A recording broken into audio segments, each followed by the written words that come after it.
Atheists often claim that religion is the _1 cause of war. Let's see if this is true. Luckily, wars are among the most well-documented events in history.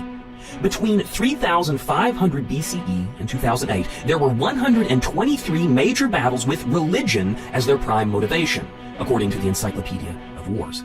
Of those 123 religious battles, 66 were waged in the name of the Islamic faith. So Islam is the motivation for 53% of all major religious battles. All the other religions combined waged less than half of the religious wars. But what percentage of all major wars are religious in nature? Encyclopedia of Wars claims that of 1,763 recorded wars, 1,640 were not motivated by religion. Usually these wars are motivated by governments. So that means that 93% of wars have governmental and political motivations. Only 3.7% were waged in the name of Islam, and 3.2% were waged by all other religions combined. So, government, not religion, is the leading cause of wars. Often these same atheists cite a handful of Christian atrocities to bolster their case for the religion equals war argument. The 3 Christian campaigns of murder usually cited are the Salem witch trials, the Inquisition, and the Crusades. Only 35 people died as a result of the Salem witch trials. Eventually, the colony admitted that the trials were a mistake, and they compensated the families of those victims. Between 3,000 and 10,000 people were executed as a result of the Inquisition. The Inquisition was eventually condemned by the Christian world. It's estimated that somewhere between 200,000 and 1 million people died as a result of the 9 Crusades.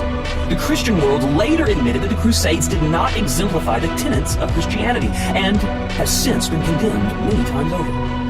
At the most liberal estimation, the 3 most well-known Christian atrocities account for less than 1.5 million lives lost. Hardly any Christian alive could claim that any of these 3 acts were truly inspired by Christianity, but instead were a rejection of the central philosophy of the Christian faith. Now, let's take a look at some much larger numbers.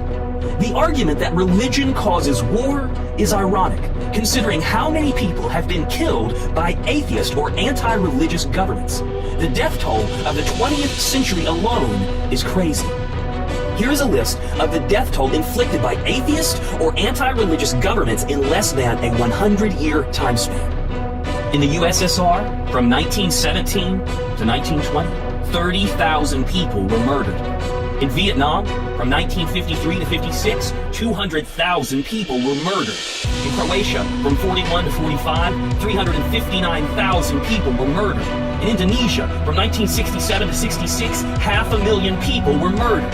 In Yugoslavia, from 45 to 87, 570,000 people were murdered. In North Korea, from 48 to 94, 1.6 million people were murdered. In Cambodia, from 75 to 79, 1.7 million people were murdered. In Germany, from 39 to 45, 12 million people were murdered.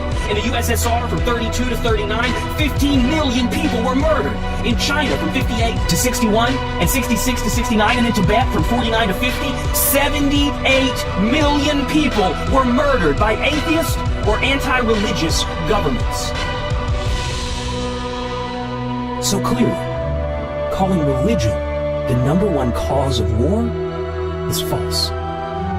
The fact is, we all have blood on our hands, even those who have never murdered.